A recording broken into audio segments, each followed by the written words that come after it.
Hello, everyone. We are back here again on YouTube and LinkedIn, bringing you yet another exciting episode of the Top Innovator Series.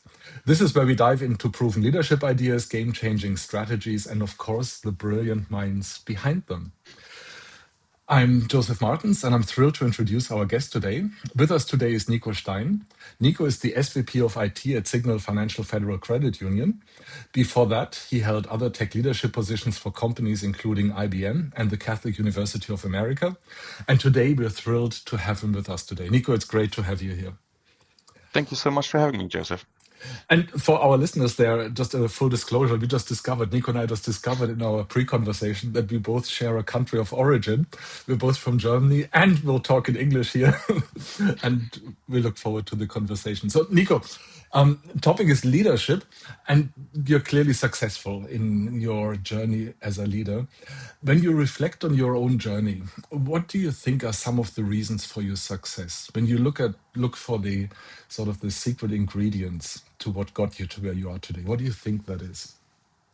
Well, I think it's a few different aspects to this. So what I'm really strongly can ask anyone in my team, hold people accountable, but I also like to lead by example. So I don't like to tell people you do it because I'm the boss or so. Throughout my career, so I've had different positions, right? I did help desk at Catholic University as well for 5 years. So I know what it feels like being on the front lines. I know what it feels like working through a network outage where you have immense pressure because the whole organization depends on you, right? No one can go to the internet, business stops, it's an outage. I think I have a pretty good grasp of relating to people who are in that situation. And when we have upgrades and all night shifts, sometimes we upgrade systems, right? You need to be at night. And I like to be there with the people. I think it builds a great team. Especially in IT, you're in the trenches together. You build a good foundation of trust. You know you can rely on other people to help you out. And I think all of this builds a great foundation. And you can build on this further on, right? So lead by example, as I mentioned, accountability, and then discuss different ideas, right? One thing I also tell my people, first of all, IT, you will screw up. That is a given. If you don't screw up, you're really not doing anything important. What I do, right? I mean, yes. I love it. If you don't screw up, you don't do anything important. Kind of. I've done it. One of my first things I did at Signal Financial, as a network engineer, I knocked all the branches offline. Now, obviously, I didn't do that on purpose. I tried to improve the network connectivity, but I made a mistake. And the moment for all those out there who's been network engineers, you hit the enter key, and the moment you hit it, you know you made a mistake, but it's too late. So yes, they all went offline, and I thought that was the end of my career at Signal. But I also had a very good boss. I was like, part of it's like you own it up, right? I didn't say like, I don't know what happened. I went to him like, hey, I screwed up. It's like, okay, we can do this to bring it back online. And it was a non-issue at the end, right? Clearly lessons learned. Well, don't do that again. So screw up, let's screw up on the big things. What I tell my people, don't screw up on resetting a password, right? It's kind of silly, but screw up. If you screw up, let us know, let me know, let the other execs know, own it, and then we fix it. I will not crucify you or reprimand you for screwing up. Now, if you make the same mistake 3-4 times, like if I drop the branches 3-4 times, yes, that's a different conversation. Right. Right. I mean, then, okay, you're not learning anything. But so screw up, and my team, like even the tier one that comes in, they definitely have, I said, like, you took that too hard, didn't you? Because you definitely screwed up big time. And we still laugh about it, right? And there's some teasing, but also that builds kind of trust, right? So I'm not hanging you out on the window or like you're not gonna get reprimanded for screwing up, because we're all humans, and especially in IT, we do important things. I really like that mindset of, well, obviously it's okay to screw up, but it also implies, right? If we don't screw up, it implies, you said you're not doing anything important, but it also means we're not aiming high enough, right? We're not taking on something bigger. How do you instill that in the culture? So how do you make sure that people are really stretching themselves, that they're going into that space where they might mess up? I think it comes back to building a trusted environment, right? If you always, we have the saying in special IT or like in corporate, like cover your own ass, pardon the language, but that's really what it boils down. If you spend so much energy just Yep. doing that, because you're in an environment that Hmm. recommends you and it's not safe to flourish, then we're really not innovating. We're not getting anywhere, because Hmm.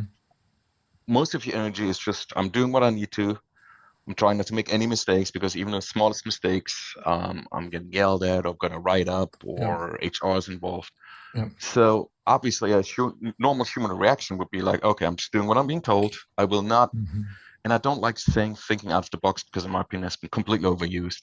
But I will not try a different approach, because if I do it wrong, I will get punished. And if I do it right, usually in those environments, you don't get rewarded either, right? It all goes hands in hands. Right. So again, I just, for the audience out there, I'm not saying like, hey, anyone makes a mistake and Nico Right. really doesn't care, everything's awesome, right? Right. No, Right. but part of growing is making mistakes. And if you look in the industries, a lot of the most successful leaders, right, they have fallen so many times. It's just Hmm. not being talked about so much. But they don't start in successful right away. Like, I've tried this 1,000 times. Hmm. On the 1,001st time, it actually worked, right? Yep. But they don't give up. Yep. And there's failure. So failure is part of growing. Yep. Yep. When you think of your journey, tell us about a moment where you were surprised about something. And here is what I'm thinking of, a situation where you thought, I know exactly what's going to happen. I have a clear idea. This is how this is going to play out. And then when you were confronted with that situation, it ended up being something completely different. Hmm, that is a tricky question. I'm just trying to go back. Um, so without any details, there were a few projects in the past. So I've been at my current place about 12 years in various roles, but there were different projects we did where I was pretty skeptical, where I Hmm. felt I had doubts. I'm a rather skeptical person, and that's just my nature, and serves me well in IT. Sometimes it's like, okay, be a bit more open. Um, and at the end, that project actually worked very well, right? I like, my doubts were, I wouldn't say unfounded, but they were dealt with, and a project actually flourished and worked. Now that also goes the opposite way, where we had projects where I had many doubts about it, and I listed them, and the project went exactly as I feared, and it was a complete disaster. Mm. So it's almost a 50-50. Um, what I'm more moving away from projects, what I more like enjoy is when people surprise me. When people do something that in a good Okay. way, obviously, right? Hmm. When people's like, hey, I thought of this, or I did this, and it's like, okay, I did not see that coming. And that is the nice surprise, where people are like, hey, I thought about this last night, or I want to do this, right? And then again, I'm kind of repeating myself, because part of the trust environment, to also give those people the space to experiment with this, right? And that's not just IT related, it's really in any business line. You can let it be workflow improvements, or having a completely different approach to challenges. So, and that's where I have the nice surprises. And sometimes people, I Very think, good. like, they really don't, I don't want to say they don't care, but they don't have the drive for it. Right? And that's Hmm. okay. Some people are just like, I'm happy where I am. I don't want Hmm. to climb the ladder. I'm happy where if I retire here in that position, that's great. And sometimes those people, it's like, hey, I just did this. Like, wow, I did not see that coming, that you had that drive for that. And it surprised me in a really pleasant way. Got it. When you think of some of the trusted advisors you had during your career, think of trusted advisors, mentors, people who just walked along your side and gave you guidance. What was some advice that you got that really stuck with you? What was something that someone shared with you and you feel, I'm glad I heard that. This was important. Yeah. So it it's still a learning process for me. Mm-hmm. Someone who said, stop sweating the small things. Sometimes, and that's just my personal, right? I'm pretty detail oriented, and sometimes that's a blessing, and sometimes it's a curse, because Right. then you might get hung up on the small things, Mm-hmm. and you kind of lose focus on the bigger picture. And that was helpful, where I just like, you know what? This little thing we're doing, where it's just like, spend an hour trying to discuss this or solve it. At the end, it really doesn't matter that much, right? Yeah. It's one of 20 steps. Um, I'm not going to say I don't care about it, but it really doesn't matter much. Don't sweat it. Go to the next one. Look at the bigger things. And that helped me. That helped me professionally. Helped me in my personal life as well. Um, you can ask my wife, she probably would say like, oh, he's still learning very He's much on still this, and working on she's that. absolutely right. Oh yeah, working on it. Yeah. I mean, maybe 10% progress. I would agree with that. So we never stop learning and evolving, right? Right. And that's what I'm still trying to work. There's days where I'm really good at it, and there's days where it's like you shouldn't sweat the small things, but screw it, I'm sweating. I'm focused on that 100% right now, Yep. and I will not let it go. Yep. And it's a struggle. Sure, we're Yep. all humans, right? We all have emotions, and Sure. the small things sometimes get to me, Yep. for sure. Yep. These details can be pesky. And what's the saying here? A dog with a bone or something like that, right? It's difficult to let go of these things. Yes, yeah, Yep. sometimes, Yep. for sure. Now, we talked about your past. I'd like to take a look at your leadership journey where you are today. And again, not about organizations or positions or so. It's about leadership growth. When you look at where you are today, what's an area where you feel there is a next level? There is something where you can develop, where you can grow. And I know we talked about letting go of the small stuff, but maybe there is something else where you feel I really should pay attention to this because there is another level that I can reach.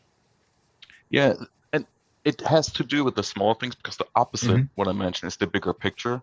So sometimes where I personally evolve is like not seeing the bigger picture, and I don't want to say like being more visionary, but kind of stepping back, looking at all the different angles, the developments, right? Again, especially IT, there's so many. I'm not even going to mention AI, that's almost overused at this point, but the trends before they become ABC News, right? Hmm.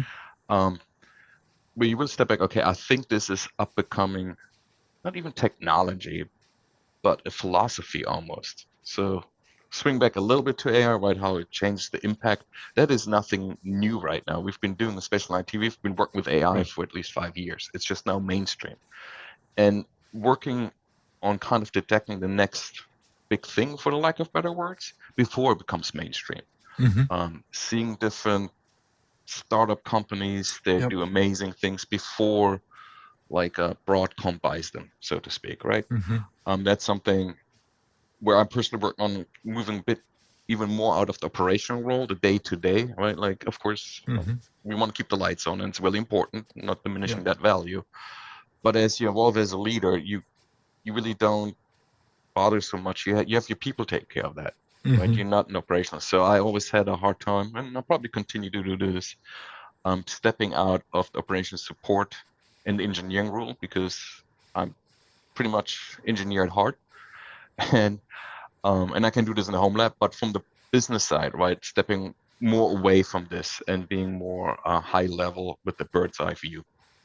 Got it. Yeah. And also being the outside sensor of the organization, right? You talk Yep, about seeing what the trends are, what is new there, making sure that you bring that into the organization. Yeah. absolutely. Yeah. When you think of the tools that you use in leadership, what's a go-to tool for you? What is something that you fall back on if you feel I need to get onto safe space for my own leadership? It's usually my circle of friends. Mhm. I have fewer friends, but I would say closer friends. And that kind of grounds you. And a lot of Mhm. us are in the industry. Some are completely outside the industry, and that actually um, gives a good feedback loop sometimes because we're so industry, IT related, operations related every day, right? It's kind of what we do, Yeah. live and breathe. And sometimes stepping away from this and talk to someone who has no idea what you do, right? Yeah, you work in IT. I mean, that's usually what I say, just to keep it light. And could be a long hour. What do you? I work in IT. Okay.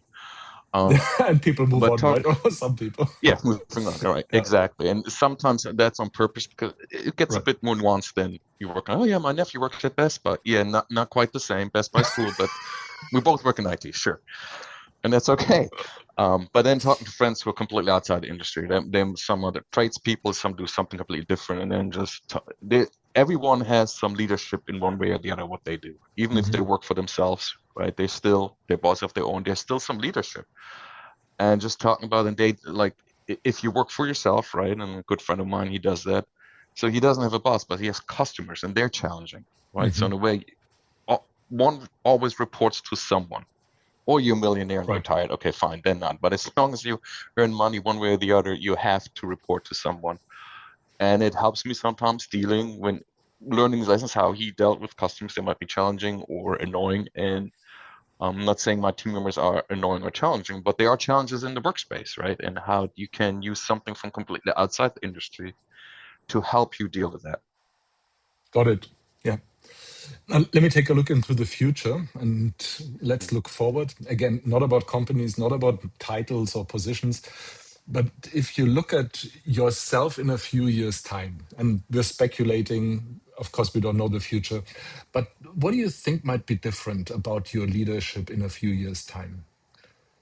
What do you think might be your leadership in 5 years or Joseph, any? that is a loaded question. I have no idea. No, all seriously. So, uh, Speculate, go wild. yeah, sure. No. I got you. I got you.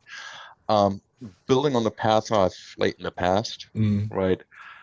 Improving on some problem solving skills, people skills, right? I mean, problem solving in terms of dealing with different opinions, finding consensus, compromise, and probably, I think it's becoming more challenging in general. You have the technology aspect, right, which I'm not even talking about, but as people evolve and different generations. So in my teams, there's different all the generations are there, right? And each approach is very different how to lead those mhm. people. What works for group A will not work at all for group B, right? So I think I have a good handle on that, but definitely is something that all leaders need to be aware of. The younger generation works vastly different than Gen X. Yeah. It's not better or worse, it's just really different. And if you Mhm. expect them to work exactly like you work, this It's not gonna work. it will not work. Yeah. You're going to see them either Yeah. they're not serious about it or their output it is Yeah. just a different approach. And I've seen this with other leaders in organizations throughout the board where it's like, look, I don't think that person works very well. It's like, well, Mm. what do you mean? Well, they watch videos why they work. It's like, okay, it was a learning experience for me as well, right? Because Mhm. that's not how I work or other generations work, but for them it's completely normal. And that doesn't mean they're not focused, it's just a different approach. And having that open eye to Mm. accept that and work with them, just different approaches. Yep. It's one approach does not fit all at all. Yep. Got it. Got it. Let me ask you one last question and then we'll wrap it up, Nico. When you look at sort of tech leadership in general and you see how tech leaders, I know we're generalizing now, but let's take this as a entity in itself, tech leadership, and you could change something about this, how technologists lead. What would you change? Let's say you have a magic wand and you could somehow magically change something in tech leadership. What would that be? Don't fall for the hypes. And Hmm. part why I say that, I've been doing this for a while, right? I Uh-huh. saw obviously I saw blockchain come and go. I mean, still there, but it was all hyped, right? It was the next big thing. Now it's AI, and everyone jumps on the Yep. bandwagon, and everything has its purpose. But I've seen it so much where people, oh, we're going all in on this. It solves all our problems. No, it's tools. It will not Hmm. solve your problems. If your workflow problems, if you have organizational problems, it will not help you with this. You need to fix them, and you can Yep. use tools to assist you with that. That's why people say, oh, you need to be so skeptical. So, no, but I've seen a lot of things in the past Yep. 25 years, and history repeats itself, right? I'm sure in 5 years there's going to be the next big thing, maybe AI on Yeah. blockchain, who knows?